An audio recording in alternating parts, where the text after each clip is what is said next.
Cashflow Diary Podcast, episode 461. Welcome to yet another exciting episode of the Cashflow Diary Podcast, the podcast that teaches you insider tips, tactics, and strategies for creating leverage streams of cash flow into your life. Learn from top-performing entrepreneurs, business owners, investors, and thought leaders from across the globe as they share their secrets to success. Like what you learn on this and other Cashflow Diary podcast episodes? Go to learninvestingnow.com and sign up to receive powerful tips and information that will help you succeed as an entrepreneur and investor. Now, here's your host, investor, entrepreneur, business owner, educator, speaker, author, and master facilitator of Robert Kiyosaki's cash flow game, Jay Massey.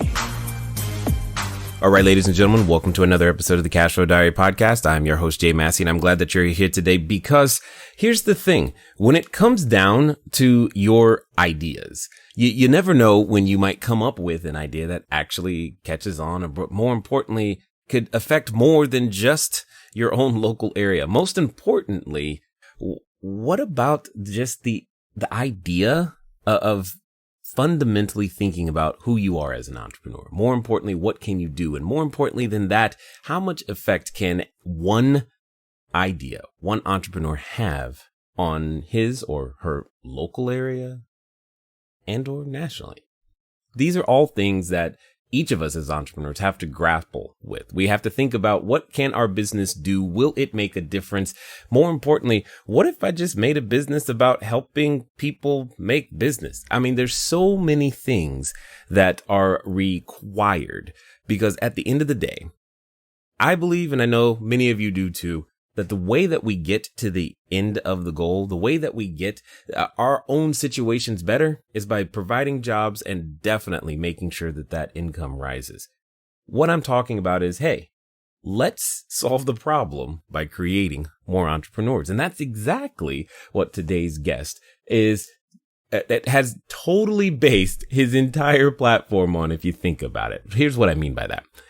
I have with me today none other than Andrew Yang. You may know him because he is the founder of Venture for America and former CEO of Manhattan Prep.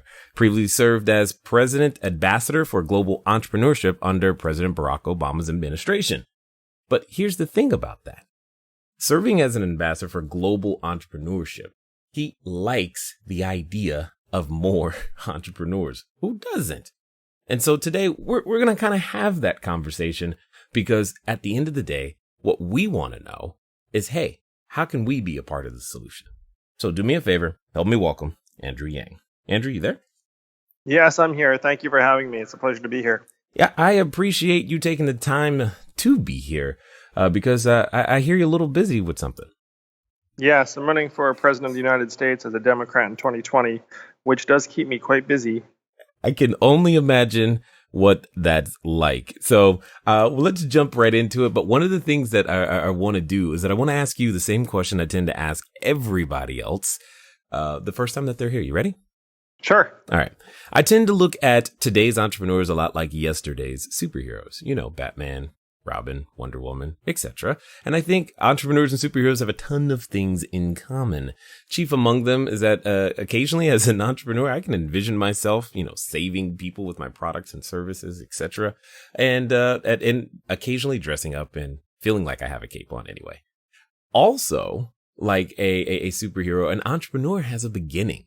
There was a time, if you think about it, with Spider-Man where he was just a kid going to school, taking some photos.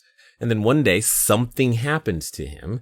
And then he discovers he's got these superhuman abilities and he gets to choose whether to use them for good or evil. So here's the question. When it comes down to it, before Venture for America, before, Manhattan Prep, before working with President Barack Obama's administration, before even your book, Smart People Should Build Things, before all of that, what we want to know is, who is Andrew Yang? Well, if you're asking the origin of my journey, I'd say it was growing up a skinny Asian kid in a white town in upstate New York who'd skip, and I'd skipped a grade, so I was always smaller and scrawnier than my classmates. And so if there was a superhero I related to growing up, it was definitely Peter Parker, because if you would know the character, he was sort of dweeby Right. and skinny. And so that was how I grew up. I always related then to the marginalized figure or the little guy or gal. And that fueled me for years and years growing up. And that's one reason why I'm running for president now, is that I'm very certain that we are automating away millions of retail jobs, truck driving jobs, call center jobs, because my friends in Silicon Valley are making great leaps ahead in artificial intelligence and the rest of it. And so who is the little guy or gal now? And it's the person who's trying to build a business or hold down a job and feed their family on the Main Street economy. And the Main Street's being blasted into smithereens by Amazon and self-driving cars and the like. And that's our new economic reality. And we need to change the underlying rules of our economy very quickly, in part to give rise to the entrepreneurship that you and I both champion and want to see more of. One of the issues is that, we entrepreneurs think like we can do it all. We can do it all. Well, we can't.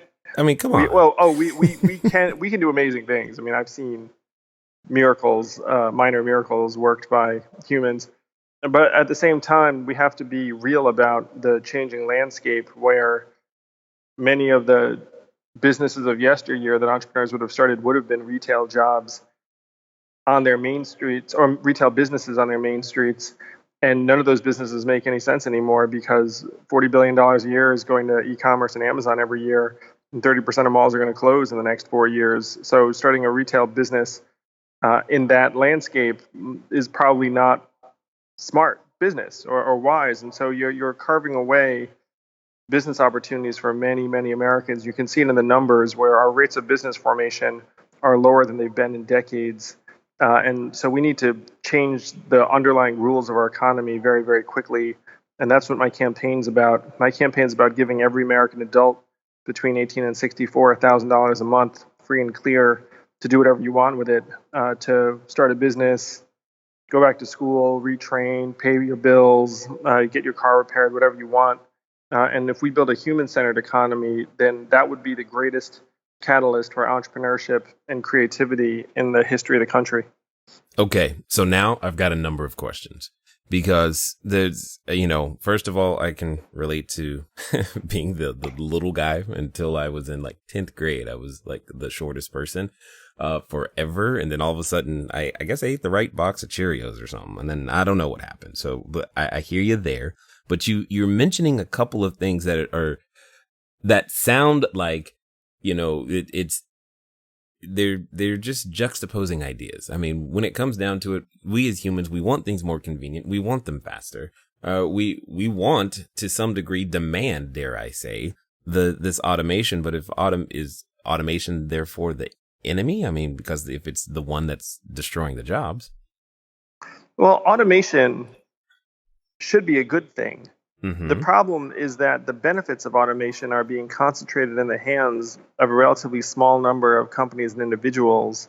And then the downsides or consequences are being spread across the largest employment sectors in the U.S. economy, where if you look at the most common jobs in the U.S., the top 5 categories are administrative and clerical work, including call centers, sales and retail jobs, food service and food prep, truck driving and transportation, and manufacturing. And all of those 5 categories, which comprise about half of American jobs, are going to shrink a ton from automation. And you can already see it in several of those sectors. So we have to start being honest about the fact that automation is going to have very clear winners and losers. And the losers, unfortunately, will be much, much more numerous than the winners. So the only way to make us all happy about this as a society is if the gains from automation are distributed much more broadly and quickly, which is the core of my campaign, is to make that happen as fast as possible. Okay, but is $1,000 a month going to do that? Because that doesn't seem like enough or much, and it doesn't seem to like address like the person who is in one of those jobs suddenly receiving $1,000 a month. How does that turn into them becoming an entrepreneur and actually creating more jobs, or of the kind that we need?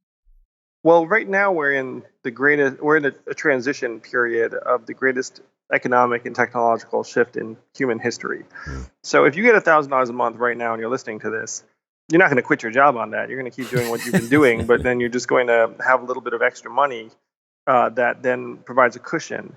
And then if, God forbid, you do lose your job 2 years from now, then you might have more of a cushion to be able to make the next move. And then you'll still be getting the $1,000 a month. So at least there'll be something to fall back on. So the Roosevelt Institute did a study as to what would happen if everyone had $1,000 more a month. And what they found was that the economy would grow by 13% because people have more money to spend, and it would create 4.5 million new jobs and tens of thousands of new businesses around the country. Because if you think about a particular town, if everyone has $1,000 more to spend, then all of a sudden the business opportunities locally are much more abundant. Interesting. So in any of this, though, however, where does the lack of the spirit come in? Because it takes a certain person to want to even provide jobs for other people or provide opportunities or take their ideas to market. And couldn't one argue that giving another $1,000 isn't going to suddenly create that spirit in someone? Well, I've worked with hundreds of entrepreneurs around the country. You probably have too. And one thing that unifies entrepreneurs is they have a mindset of abundance and possibility and optimism, that you think that almost to a detriment, but yes. Almost to a detriment, that's right. And you have to look at what's happening around the country. Right now, the opposite is sweeping the nation, where a mindset of scarcity has taken hold on the vast majority of Americans because their circumstances resemble that on a daily basis. 59% of Americans cannot pay an unexpected $500 bill, and the vast majority of Americans are living paycheck to paycheck or month to month. So if that is your circumstance, then it's very hard to have a mindset of abundance and possibility and enterprise and thinking about starting businesses. So what you're describing is the exact challenge, which is how do you instill a mindset of abundance and optimism and possibility so that people bring their heads up and start thinking about the organizations they want to start or the businesses they want to start or the causes they want to support. And the best way to do that is just by putting purchasing power into the hands of Americans. We can reverse the mindset of scarcity and truly turn it into a mindset of abundance and create tens of thousands of entrepreneurs around the country. Okay, so this is really a conversation about how to elevate, say, the population's psychological profile, if you will, on Maslow's hierarchy of needs. That's what you're really saying is if we can put anybody in a position to where they're not concerned about how am I going to eat tomorrow or next week or whatever, that they would naturally want to achieve or get closer to self-actualization and actually begin to contribute in some way. 100%. That is very much the goal. It would elevate people's sensibilities and our collective mindset. One funny thing, it's not funny, it's actually very profound, but there's a study where if you sit someone down who's politically conservative and then you prime them by saying things like, you're rich, you're invulnerable, nothing bad can happen to you, and then you ask them a series of questions, they actually express many more liberal ideas. Like they become more liberal.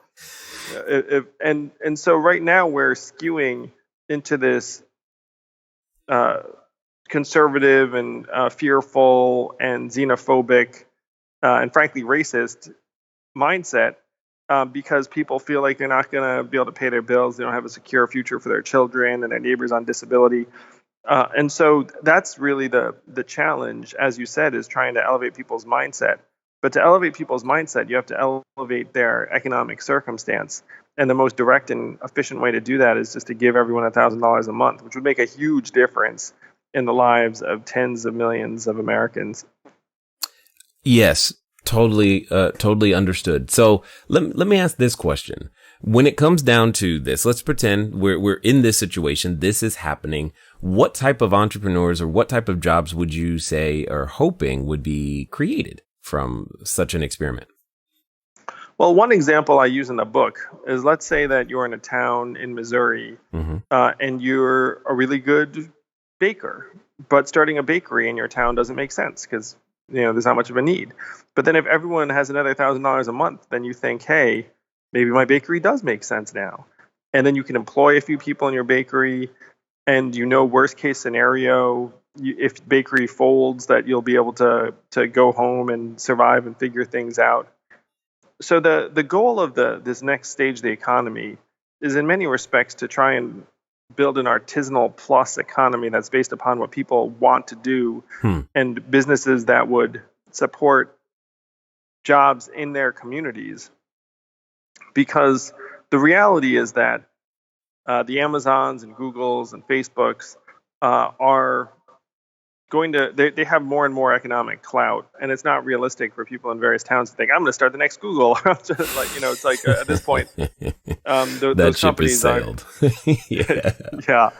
So we need to get people, and this is one of the joys of this work and your work. It's about people exploring what they value and want to see in the world. And if that's a bakery because they know how to make delicious breads and cookies and cakes, then that's phenomenal. That would make people very, very happy, and it would be a boon to just about any community.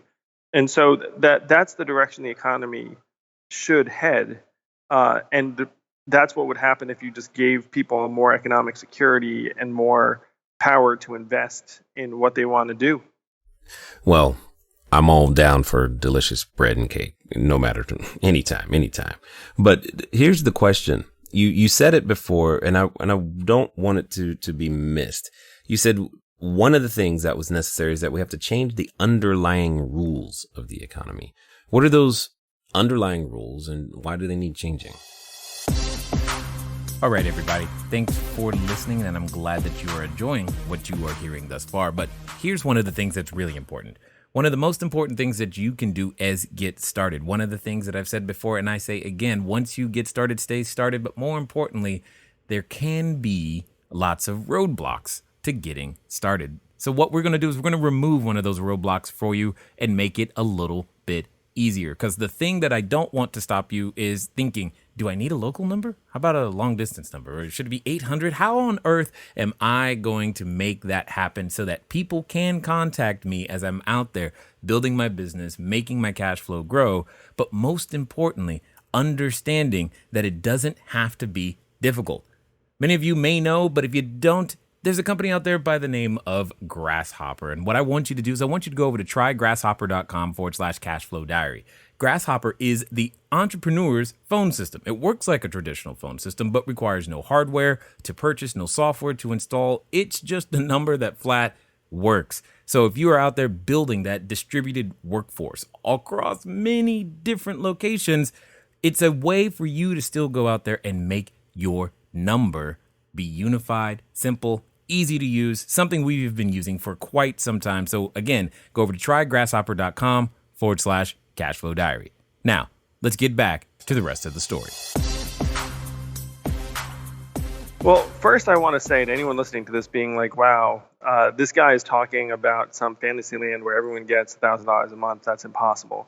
If you look at the history, this passed the House of Representatives in 1971 under Richard Nixon. Martin Luther King was for it.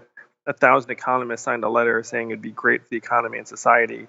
And it stalled in the Senate because Democrats wanted a higher income threshold. So this came within a hair's breadth of being national law. It was almost passed after Social Security and Medicare in the 60s, and they were looking around being like, what else can we do? How about we just guarantee everyone a certain amount of money? And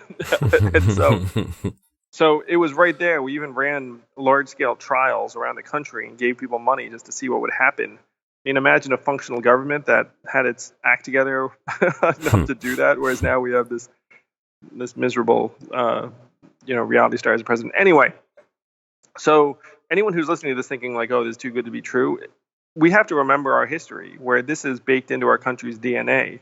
And there's a state in the country that has had a universal basic income for 36 years. Everyone in that state that gets between $1,000 and $2,000 a year right now, free and clear, no questions asked. And that state is Alaska, which passed a petroleum dividend under a Republican governor and is a deep red state. And the petroleum dividend is wildly popular. It has created thousands of jobs. It has increased or improved children's nutrition, lowered inequality. So this is all possible and real. And if enough people get behind my campaign, we can make it real. We are the owners and shareholders of this society, and we can vote ourselves a dividend, which is what I'm calling this plan. This is the freedom dividend. I like that. I like dividends for sure, but I like exactly where you're going with that. Now, let me ask this question though. How does the underlying rules of the economy actually become affected by this? Or more importantly, what rules or is it that you see that need to change? Well, right now, the general rule is that we must work to survive in a subsistence model. In other words, I'm going to give you enough money generally just to get by. And if you don't show up, you don't get anything. Mm-hmm. And the rules are stacked in favor of large corporations and institutions and against individuals more and more. And if you look at it, the contract between employer and employee has completely disintegrated, where 94% of the new jobs created between 2005 and 2015 were gig economy or temp contractor jobs that did not have healthcare benefits and other benefits. And that's being pitched as be your own boss, be flexible, blah, blah, blah. But it's really just companies trying to save money. So those are the rules of the economy as they currently exist, and they are terrible for most Americans. Okay.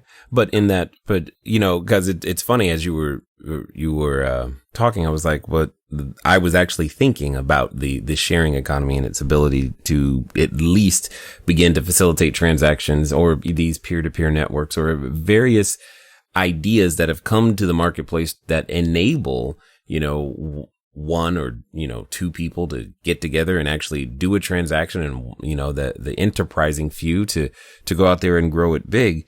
It doesn't, is it that you would like to see more of that or just less bigger business? Because either way it goes, we're still going to have the healthcare issue. Well, one of my core elements as president is going to be to provide national health care, Medicare for all. And the way we do that is by lowering the eligibility age over time. Because right now, healthcare is, again, a complete hindrance to entrepreneurs where you have to pay through the ear for healthcare. And it's right now still the number one cause of bankruptcy in the U.S. It's a massive, I know personally many, many people who are still in their jobs just for the healthcare. Like they would leave tomorrow if the healthcare went with them. Well, and that's kind of what I was saying is like that, I think the sharing economy has a great place and fills kind of this need void, if you will, that gives people at least the hope of, hey, well, maybe I can do something here, to be able to bring in a little, let's call it $1,000 on a monthly basis or do something additional or begin to create new jobs. I mean, I've seen, firsthand, the gig economy creates so many smaller entrepreneurs and services that can be had as well. Wouldn't you say that kind of that process has already begun? Well, it's certainly begun, and there are a lot of good things out of lowering the friction between two people transacting mm-hmm. and being able to take advantage of people's skills.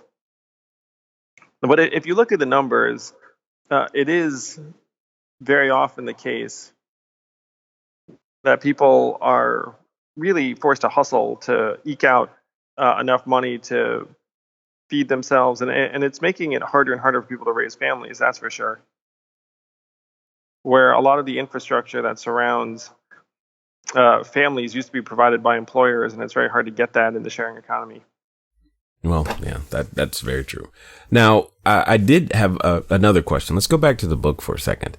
Because I love the title, but it makes me wonder, smart people should build things. But more importantly, how to restore our culture of achievement, build a path for entrepreneurs, and create new jobs in America. Let's talk about the culture of achievement part. You're saying restore it. I mean, from my vantage point, and again, it's limited comparatively speaking, but I'm looking at it and thinking I see, and maybe I'm just biased because of the networks that I'm in. It feels like everyone's out there trying to get something done, and coming up with the ideas, left and right. I mean, we've got shows like Shark Tank now, on the U.S. television, Dragon's Den, if you're familiar with the other one, but we've got a lot of this. And right now being an entrepreneur is kind of like the cool thing to do, or at least say you're doing. So what do you mean by restore? By the numbers, if you graduate from certain universities, the odds are highest that you'll head to law school, becoming an investment banker, management consultant, head to tech firms, head to academia, or become a doctor. And those 6 things will also guide you to a handful of cities: New York, San Francisco, Boston, DC, maybe Seattle, maybe Austin nowadays. And so we have a lot of smart people who are not becoming entrepreneurs, that's for sure. Like, what they're becoming is highly paid professionals who then extract value from mature organizations or very large systems. And that's the norm for people who graduate from many, many schools. That's the landscape I saw when I was running my company, Manhattan Prep. I was helping college graduates get into business school. And so I started Venture for America to help address that, but now have realized that the problems are much, much bigger.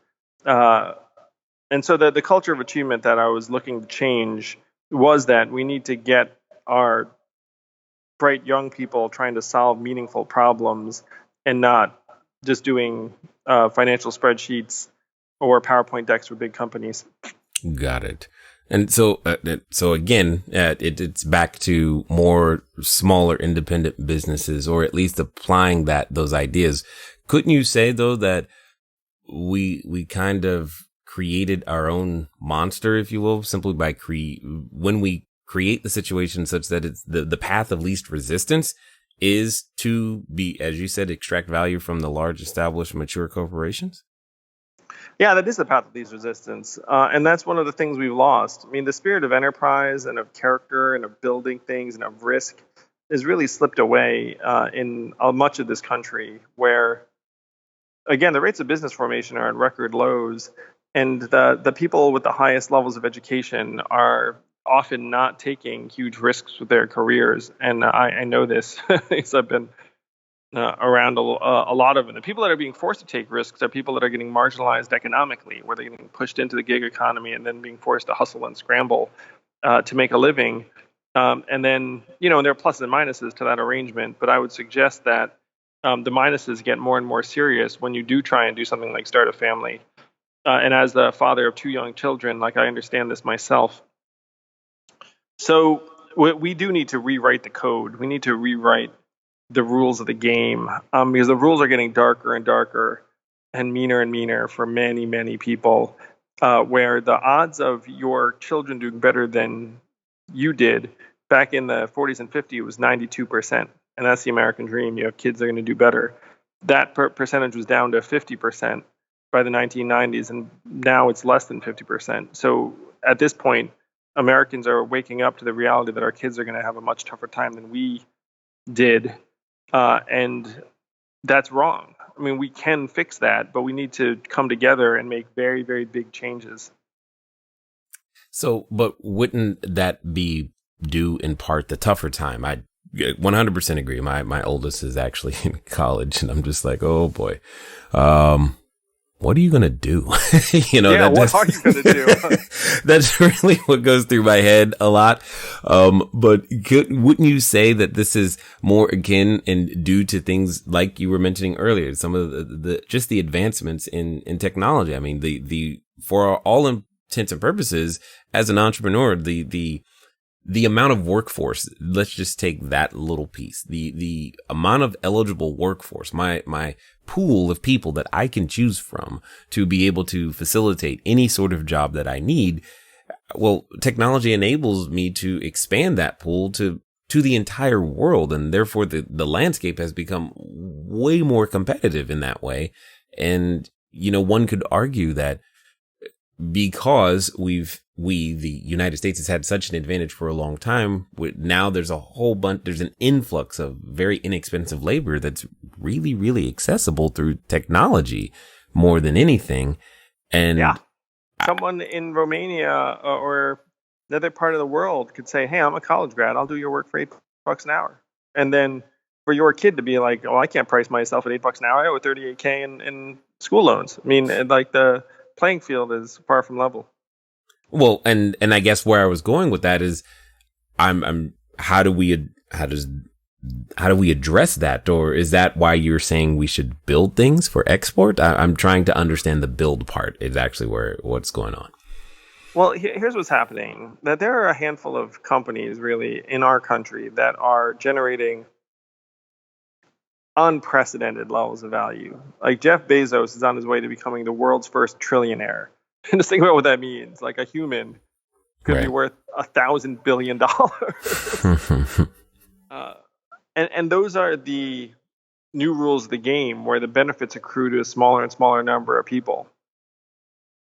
And so as a society, we have to come together and go to Jeff and the gang and say, hey, you're fantastically wealthy, great. But the fact is, you're benefiting from the existence of our entire society. Like, we have fueled your success. And so we need to start trying to build a new human-centered economy that will help sustain people regardless of whether they happen to, be a computer science major from like a particular school. Because it's not like we can all become coders, and eventually those jobs start getting automated away anyway. So we need to start valuing people intrinsically and say, look, let's build a different kind of economy as fast as we can. Because if we chase GDP and profits and the stock market, we're going to find that there's a home for fewer and fewer of us, like your children, my children. We've been running on like a 60s or 70s era paradigm, and we certainly have a 60s era government, and it's slipping away from us very, very fast. Okay. But in that situation though, don't we de-incentivize innovation? Aren't we de-incentivizing the entrepreneurs to even create? Don't we lose access to our Bezoses of the future simply because they're like, I don't want to do it? Well, my plan to pay for it is to implement a value-added tax at half the European level. So if you were to go to Jeff Bezos and say, hey, Jeff, instead of being worth $1,000 billion, let's say theoretically you're going to be worth $900 billion. Are you going to tell me that Jeff's like, oh, then none of this was worth it? Like, if I could go back in time, I would never have been anything. I mean, the entrepreneurs I know are driven by, as you said, like deep human impulses.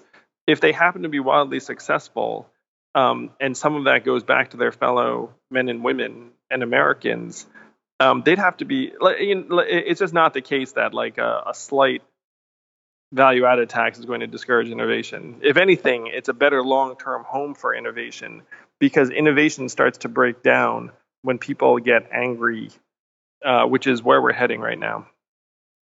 Got it. I understand.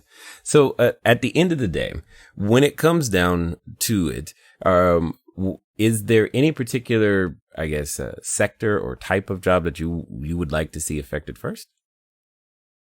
When you say affected, how do you mean? Well, you mentioned earlier that when automation there was, I think it was 6 different classes of occupations that were being targeted. Are you saying we need those to come back? Are you saying that those need to be transformed? And if so, in what way and how? Well, it's almost impossible to preserve many of these jobs. Where if you look at shopping malls, again, 30% are going to close. And are you really going to pass a law saying like all malls, like all of us to go to the mall again? No. So the jobs are going to disappear. And in terms of the rate, I think it's bad for most anyone when they lose their job, even if in the big picture that's going to happen. As a society, what I'm for is putting many, many more resources in place so that if you lose your job, it's not an existential level crisis. It's still going to stink, but you're going to be able to go home, pet your dog, kiss your wife or husband, and say, well, let's figure out the next thing. But paying lip service to that and putting real money behind it are very different things. And I'm a very practical guy. I want us to put real money behind it for everybody. And I hear you, but here's the thing that at least I've seen, and I know is true for so many. It is the losing of that job. It is the potential back against the wall thing that finally wakes up that spirit that's inside that causes the human to, finally let and take the risks, because it's like, you know what? That's it. I quit. I'm going to finally do what I've been thinking. They'll still get that. They'll still get that awakening. They'll just have a little more money to work with. Interesting thought. Because initially in my head goes, it removes it delays it, or it slows it down in some way, shape, or form. Because don't worry about it, man. I've got many of friends who had money to fall back on. They lose their jobs and they come back fired up. And the fact that they had some money just meant they took a vacation and then came back fired up. But people get fired up even if they're not about to go to zero or negatives. You know what I mean? Oh, I'm aware. I just know that for myself, it took things like that to actually get us into gear and to get us focused. And there's something to be said for, I think the risk of, or at least the potential, knowing that potential is there, that, hey, there is no safety net. It's up to me. I believe it does a certain something. I mean, my friend Damon John called it the power of broke. Right. But I will say that broke becomes relative, where, for most Americans, if all they have is their like $1,000 a month to fall back on, they're going to be like, I'm broke. Agreed. Very relative number for sure. Cause that's back to why I was thinking, I don't think $1,000 is enough, but yeah, I hear you where you're coming from there. So there's a number of people who have been listening this far and, probably want to find out more about, what you got going on, keep tabs on you, and, what's going to be the best way for them to find out more or track you down and see what's going on? Sure thing. So my website is yang2020.com. Again, I'm running for president as a Democrat in 2020 to bring about the freedom dividend that every American adult gets $1,000 a month and build a new kind of economy that's human-centered. It's necessary to evolve to the next stage of capitalism because technology is going to automate away many of our livelihoods very, very fast. So please do come join the campaign. We have a campaign called One for Humanity, where you just donate $1 just to show that, yes, you too want to see a new kind of economy. But we're building a movement. It's awesome. I was just in New Hampshire 2 weeks ago. I have a new book that just came out called The War on Normal People, The Truth About America's Disappearing Jobs and Why Universal Basic Income is Our Future. And it makes the case for the fact that a universal basic income is inevitable for our society. And the sooner we wake up to that and make it a reality, because we are the owners of the society, so we can make it a reality whenever we decide to, the better off we'll all be. So please do come to the website, yang2020.com, or just Google my name, Andrew Yang, and let's make this new economy real together. Let me be the first to say that I appreciate you, having the one, caring, more importantly, being willing to share, and most importantly, coming up with something to do about it. I mean, there's a number of people that, and we all know them, who can complain, who can point fingers, who can say, this is broken and that's wrong.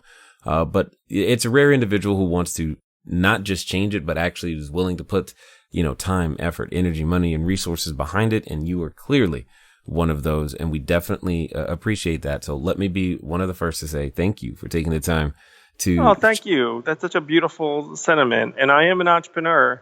Like, entrepreneurs solve problems. You know it better than most. So, if you see this problem, then we have to try and solve it. But thank you. You quite welcome. And thanks for taking the time to share your knowledge, your wisdom, and your insight here with us today at the Cashflow Diary. No, my pleasure. It's great to be here. All right, ladies and gentlemen, you know what time it is. It's time for you to move at the speed of instruction.